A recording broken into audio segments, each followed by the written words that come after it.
Hello, my name is Burke Hedges, author of the best-selling book, The Parable of the Pipeline.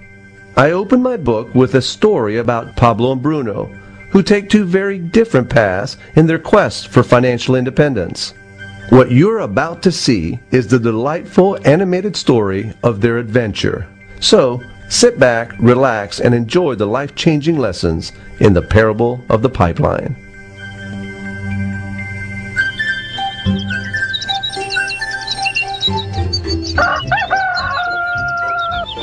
Far away, in a small village, near a beautiful valley, lived two friends, Pablo and Bruno. They were both young and dreamed of a better life for themselves. They'd often discuss their dreams about how they would become the most successful men in the village. They weren't afraid of hard work, and they searched for opportunities to help realize their goals and achieve their dreams. One day, an opportunity presented itself.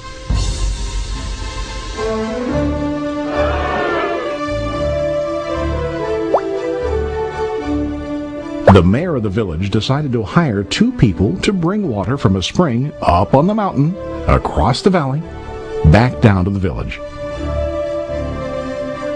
They were to be paid based on the amount of water delivered to the village. Bruno and Pablo enthusiastically got to work. Every day, from morning till evening, they carried buckets to and from the spring. They worked hard, carrying water to the village. In the evening, they'd return home with their day's wages.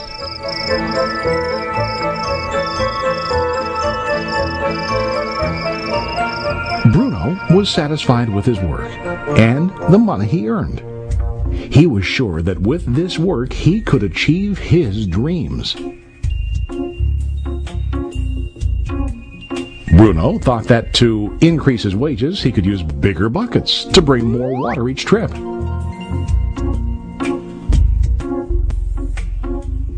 He believed with a larger income he would soon be able to buy a cow and the house that he dreamed about.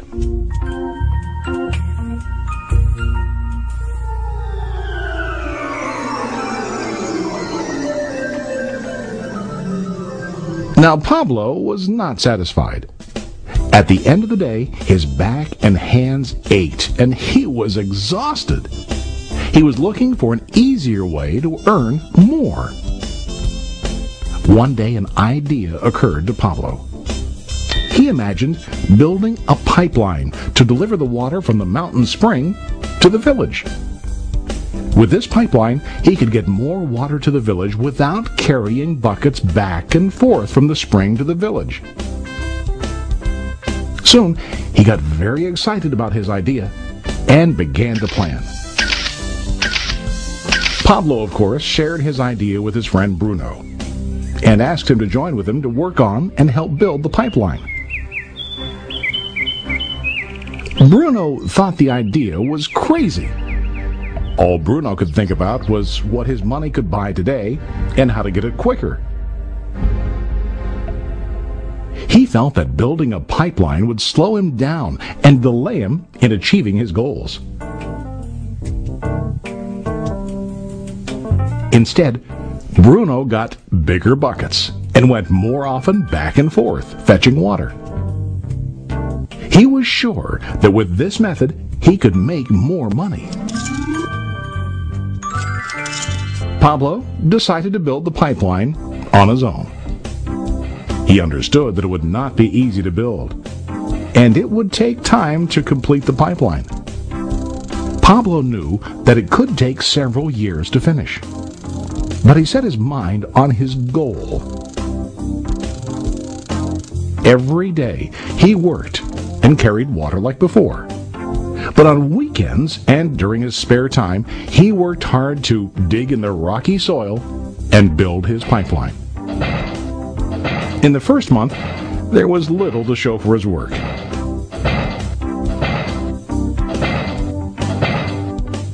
Bruno and the villagers laughed and teased him.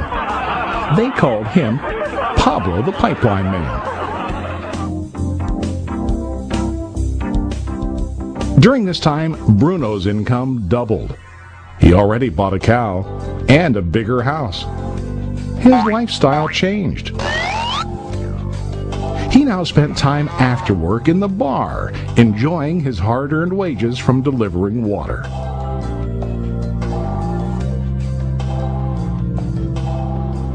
What Bruno didn't realize was that his body was starting to stoop from carrying the heavy buckets every day.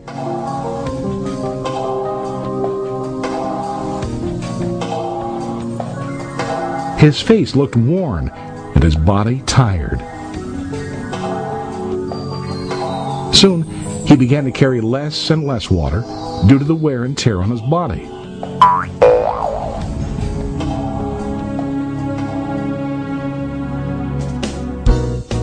Month after month, Pablo worked. Soon a year passed, and then a second year. Finally, Pablo finished his pipeline. He now used his pipeline to deliver water to the village instead of carrying buckets. Pablo was now earning more money than ever before.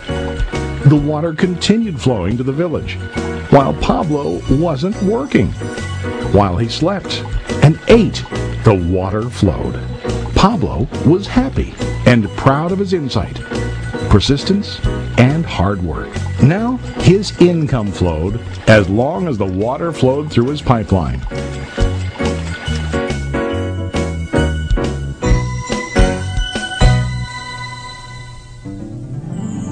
The story of Bruno and Pablo is a reflection of life. Their jobs symbolize what most people do to earn money. Bruno gets his money using buckets. He goes back and forth, carrying his buckets from the spring to the village in exchange for money. To increase his income, he either has to go more frequently to the spring or to use larger buckets.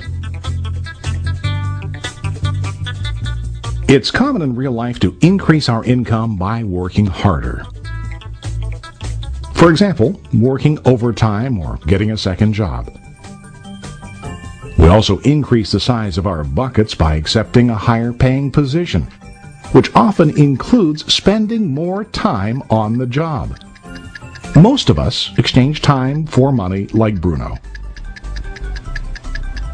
We know that every person has only 24 hours in the day and that it's not possible to use all our time to work. The most difficult time comes when we can no longer exchange time for money due to age, health, or other reasons. Then, our income stops. Now let's review what Pablo did.